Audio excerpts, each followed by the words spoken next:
O assunto do vídeo de hoje será Nações Opressoras, parte 1, que é um texto imenso, meu Deus do céu, sobre isso, né? Então eu estou construindo uma playlist nesse canal sobre a história dos hebreus, que é um assunto importante que pertence à teologia. O assunto geral é teologia, né? O tema geral, a playlist geral.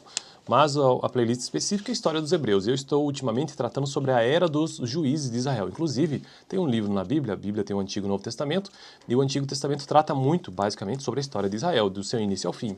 E aí, existe um livro no Antigo Testamento que é específico sobre a era dos juízes, que trata sobre esses juízes, que é justamente o livro chamado de Juízes. Gênesis, Êxodo, Levítico, Números, Deuteronômio, Josué e Juízes. Então, veja que é um dos primeiros livros da Bíblia. Então, a era dos juízes está completamente relatada ali. Este é um dos livros que relatam isso. Então, juízes que julgaram Israel, já tratei sobre isso, as ações dos juízes.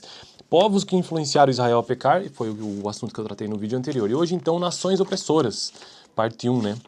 E o texto diz o seguinte: quando Israel esquecia-se do Senhor, virando-lhe as costas e seguindo os Balaíns, o juízo de Deus vinha na forma de opressão. Os povos listados como oponentes políticos nessa era foram os mesopotâmicos, em qual era? Nesse período dos juízes. Os moabitas, quem são os opressores no caso, né? São os mesmos que Deus permitia recair sobre Israel. Os mesopotâmicos, os que são muitos povos, os moabitas, os filisteus, que são seus vizinhos, os cananeus, que também são diversos povos, os midianitas, que são próximos também, e os amonitas. Esses invasores se avantajavam sobre os israelitas tomando suas propriedades e campos plantados. Quando a situação tornava-se insuportável, os israelitas se desesperavam bastante para voltar para o Senhor de seus pais. Engraçado que isso realmente acontece no livro de Juízes. Toda vez o povo vai lá, se distancia do Senhor, e aí Deus permite uma grande crise que envolve algum desses povos aqui, invasão e tudo mais, e Deus levanta um juiz. E todo o livro de Juízes é assim. Então, o povo peca, se começa a sofrer muito, Deus permite que venha alguém perseguindo, se arrepende e Deus levanta um juiz que liberta eles desse povo. E depois isso acontece de novo. Então, por isso que os juízes estão sempre aparecendo. A opressão por um período de 8 anos, da parte de uma força invasora proveniente da Mesopotâmia Superior, introduziu a primeira invasão desse período.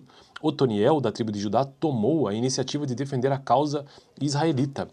Quando veio sobre ele o Espírito do Senhor, a isso se seguia um período de 40 anos de descanso. Então, sempre assim, vem um período de pecado, depois um período de opressão e depois um período de descanso. Então, o primeiro juiz aparentemente foi Otoniel, né? Moabe foi a nação seguinte a invadir Israel. Então, os primeiros a invadirem foram esses de origem mesopotâmica. Os segundos foram os moabitas, foi a nação seguinte a invadir Israel, apoiada pelos amonitas e os amalequitas. Os moabitas cobravam impostos ou tributos sobre Israel. Eude, veja bem, um outro personagem aqui da tribo de Benjamim foi levantado como libertador. Então, o segundo juiz, vamos dizer assim, que pôs fim aos 18 anos de opressão moabita. Ante a expulsão de Moabe, Israel gozou de descanso por aproximadamente 80 anos. Bom, paro por aqui porque é muito extenso esse texto aqui. No próximo eu continuo a partir deste ponto. Então, parte 1 sobre nações opressoras no livro de Juízes. Então, hoje eu tratei sobre os mesopotâmicos e sobre os moabitas. Valeu!